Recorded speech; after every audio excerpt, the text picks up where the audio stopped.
mengganggu siaran ini.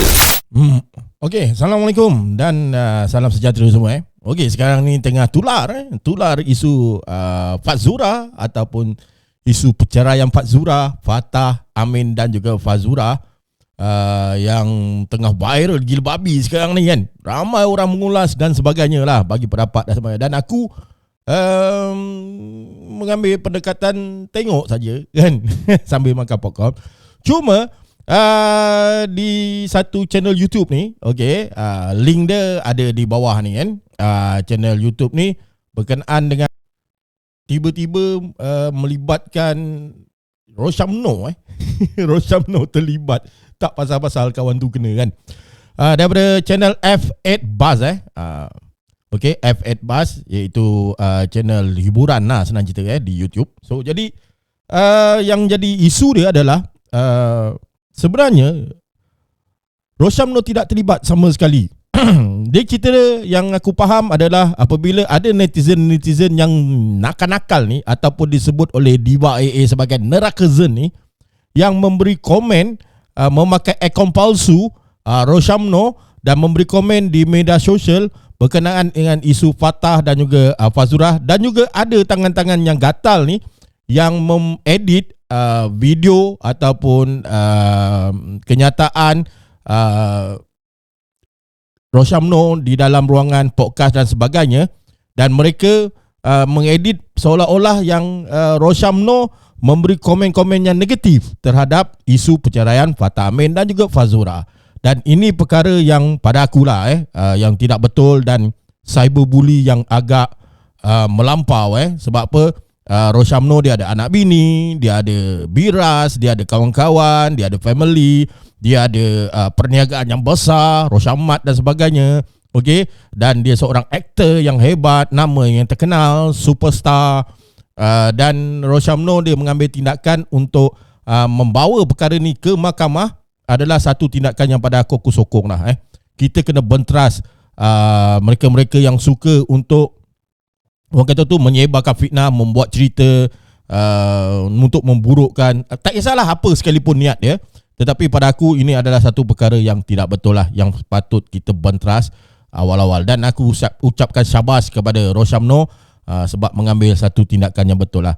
Ya, ada seorang daripada Kedah yang dikatakan oleh Rosyam untuk dah jumpa ataupun menghubungi beliau untuk meminta maaf dan sebagainya, dan Rosyamno tidak mengatakan sama ada orang tersebut dimaafkan ataupun tidak. Tapi apa yang dikatakan tu aku yakin lah kemungkinan besar Rosyamno akan maafkan. Sebab apa? Dia orang yang pertama meminta maaf terhadap Rosyamno lah. Yalah, manusia mana yang tak ada buat silap. Walaupun kesilapan ni sebenarnya pada aku kan lebih baik dihukum daripada dimaafkan. Tetapi aku percaya Rosyamno mempunyai hati jiwa yang besar. Kemungkinan besar beliau akan maafkan orang tu sajalah. Yang lain yang lain kau hadap lah. Itulah ulasan ataupun reaction daripada aku, Papa Rock. Dan aku harap netizen di luar sana jangan seperti jangan jadi seperti nerakazen lah. Jangan memfitnah dan sebagainya lah. Itu ialah jangan buat akaun palsu, menyamar sebagai seorang individu tu, dan kemudian mengkomen di tempat lain dan sebagainya, dan menyebabkan orang salah faham, orang bergaduh dan sebagainya lah. Secara tidak langsung kau memburuk-burukkan individu tersebut, lebih-lebih lagi bintang-bintang popular, VIP dan sebagainya. Dan aku harap benda ni dihentikan, dan aku harap MC mencari jalan bagaimana untuk menghentikan norma-norma seperti ini yang negatif, yang tidak elok. Aku harap demikian lah. Itulah saja sehingga kita berjumpa lagi. Assalamualaikum dan bye-bye. Hidup berakal, sebelum mati jangan jadi seperti jabang. Assalamualaikum. Bila berlaku kisah rumah tangga di antara Fatah Amin dan juga Fazura, yang saya anggap dia tu macam adik-adik saya semua, tiba-tiba ada juga segelintir tangan-tangan yang nakal membabitkan saya dalam isu tu. Kononnya saya buat statement, saya pergi jumpa Fatah, siap taruk sana ni kata Rosyamno, dan dia sebenarnya dah ramai. Mula-mula saya tengok macam saya tak ambil peduli juga. Tapi bila semua orang macam kata kenapa saya nak campur dalam kisah rumah tangga, sebab sebelum ni saya tak pernah campur pun apa-apa hal hati-hati kat Malaysia ni pada orang lain, sebab saya tak pernah pun posting-posting ataupun balas apa benda kat dalam social media. tiba-tiba dah makin teruk, dah makin merebak.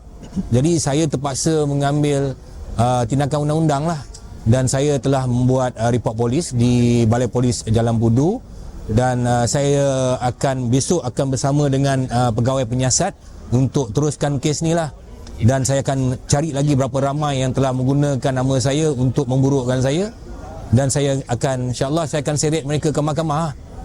Kalau macam boleh ceritakan, laporan polis tu menyebut apa? Apa yang disebut laporan polis ini? Ialah mengaib dan memfitnah saya. Okey, setakat ini adakah dah mengenal pasti pihak-pihak terlibat atau macam mana? Ya, kalau tengok dalam posting saya dah postkan akaun-akaun dia orang dalam tu lah, dalam posting saya. Dah dapat jejak lah maksudnya. Nanti kita akan bekerjasama dengan pihak MC lah, dengan pihak polis lah. Ada yang menghubungi Datuk tak untuk minta maaf? Ada seorang tu dia daripada Kedah. Dia menghubungi saya minta ampun, minta maaf daripada ujung rambut sampai ujung kaki. Tapi sebenarnya saya bukanlah nak cakap sebab saya selebriti pun, tapi semua orang ada hak. Ada hak. Kalau katakan orang tak terkenal pun, kalau mereka fitnah, mereka aibkan, itu adalah bully cyber. Dan kita harap benda ni tak bolehlah suka-suka hati petik nama saya. Dan sebab saya mereka kena ingat, saya adalah director kepada SC Rosyamat. Saya adalah shareholder kepada SC Rosyamat. Perniagaan kami bersama-sama tu agak besar modal dia, dan saya adalah penasihat komersial dan duta kepada ikhlas.com, di mana anak syarikat kepada AirAsia. Jadi bila benda ni terbabit, dan itu hari pun pihak Media Prima pun dia pagi-pagi pun dia orang dah bising, kenapa Abang Rosyam buat statement macam ni, kan? Sebab dalam masa yang sama juga saya akan berlakon dengan pihak Media Prima untuk filem terbaru saya, Susuk Bidadari. Tapi dia orang cakap, kenapa dah jadi macam ni? Jadi saya kena clearkan nama saya. Dan saya tengok ada ramai orang yang komen dalam social media bantai saya, kan, konon-konon saya buat statement nak ambil kesempatan daripada penceraian Fatah dan juga Fazura. Padahal saya sikit pun tak buka mulut. Jadi untuk memberitahu kepada umum bahawa itu bukan saya kena buat report polis, dan saya terpaksa ambil tindakan, heret dia orang ke mahkamah.